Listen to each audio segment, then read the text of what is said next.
Ashama harka fuudhee hordoftoota fi kabajamtoota chaanaalii kiyya jalatti argamtan marti keessan bakka jirtanitti nageenya waaqayyoo isiniif haa ta'u. Ansiniin jedhaa ittaansee guyyaa har'aa fuula annataa lama baadheen dhufe warroonni waan akkanaa isin quunname koomentii jalatti naaf barreessa. Sababii isaa hin beeku zimmedhee yeroo duraa na nyaate na nyaanna nan hooqee jechuudha. Amma ta'e tokko hooqee akkanatti hooqoo doonte akkanumatti kiliiniksiidhaan rirriitee ture. Rirriinnan akka kanatti kinoo akka kanatti furdatee dhidhiitee diddiimatee funyaan kunillee nan hafne jechuudha. Ija immoo gubbaasaa kana na nyaata kinoo gubbaasaa kana jechuudha. Kanaaf warroonni waan akkanaa isin quunname beektan hoo jiraattanii koomentii jalatti naaf barreessa. Saamunaan jijjiirretti saamunaan jijjiirre dibata adda addaa hin dibadhu ani duraanu vaaziliilii kana jechuudha. Isinitti mul'ata vaaziliilii kanaan fayyadamaa jechuudha. Ani galgala bichaa guyyaa immoo zimmedhee tanan bakka kanatti nu daalachaa yeroonan fuula koo dhiqadhee bakka kana vaaziliilii kana bichaan diba jechuudha. Malee akkanumatti fuula kee hunda hin dibu jechuudha. Malee dibata adda addaa naamna kanan dibadhu ana fuula kee sababa isaa beekuu hin dandeenye nyaata jijjiirtee naan jette madaamin illee nyaatallee waan jijjiireen qabu dhugaa dubbachuuf nama duuf nyaadhaa saamunaa sanuma duraan itti dhiqadhu dhiqadhaa akkuma isiniin jedhe dibata hin qabu waan akka dibata hin qabu vaaziliiluma kanan fayyadamaa jechuudha. Wanni nuti jijjiirre sababii kanaaf akkana na ta'e jedhu waan tokko hin qabu. Yaa carraa ta'e yookaan immoo milaalbaata michii yoo ta'e jechuudha. Isaa akka tasaa ta'ee laata jedhee yaada malee wanna biraa waan yaadu hin jiru.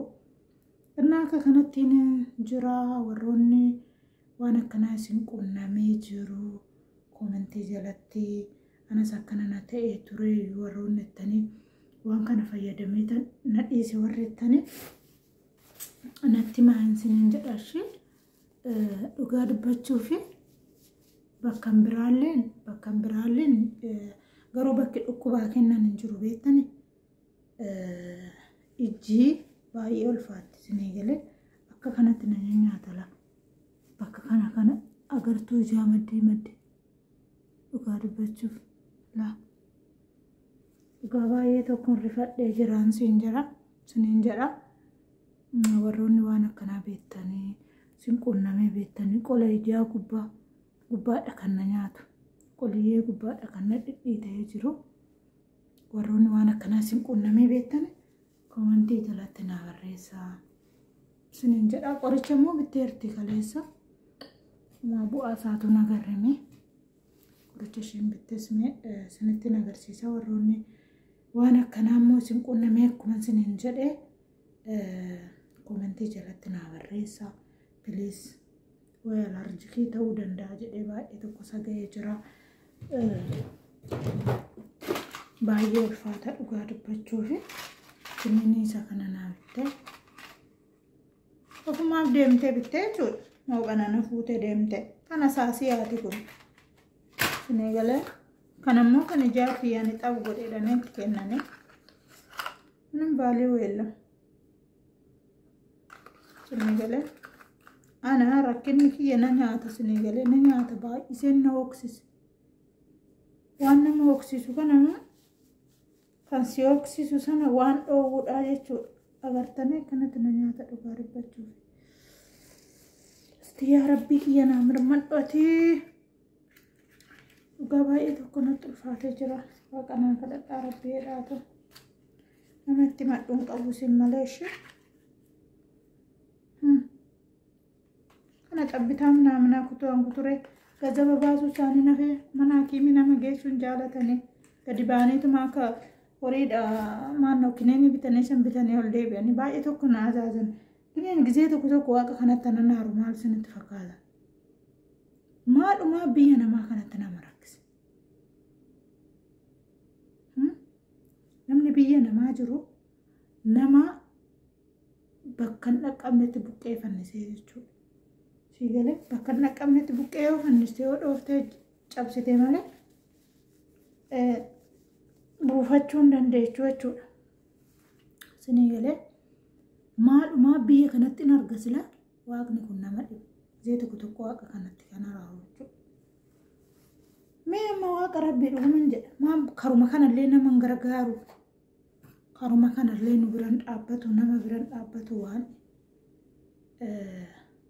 kan jedhu waaqa kanaan zee tokko wallaansoonan jedha. Garummaa waagalatooma namni fatta namni hin jiru.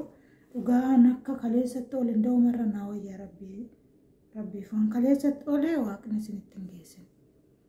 Naa akkas isiniin jedha obboleewwan kiyya warroonni waan akkanaa isin qunnamee beektanii koomentii jalatti naa barreessaa deddeebi'ee isinitti dhufa. Dheengadda yeroo viidiyoo isinii gadhiisu guyyaa sanarraa qabee guyyaa irranii wala garraa hidhee abdiin qaba. Garuu kana na qunname rafee ka'ee waan akkanaa na qunname isiniin jedha. Baay'ee ulfaata dammoo jireenyi. Akkasi jireenyi fatanaa qaba. Warroonni waan akkanaa beektanii isin qunnamee beektanirra deddeebi'ee isin gaafadha. Koomentii jalatti naa barreessaa anaamoo waaqa naa kadhadhaa du'aa colotii akka amantaa keessanitti naa godhaayii naa dhiisuun isiniin jedha ishee. Kan kiyyaa dhaga'uu baate kan keessanii dhaga'uu danda'a hin beekamu waan ta'eef. Okkee baay'een sin jaaladha baay'een sin kabaja. Viidiyoo kiyya laayik godhaa okkee. Koomentii immoo naa barreessaa please warra agartanii. Waaqa hidhaa lafaa hidhaa ta'u. Isinii gala waan isiniin jedhuun qaba. Na biran darbinaa dhugaa dubbachuun hoosin marare jechuudha. Obboleettiin teessan akka kanatti cittaa ufananii cittaa'ee gaafa rakkina guddaarra osoo hin ga'in amma osoo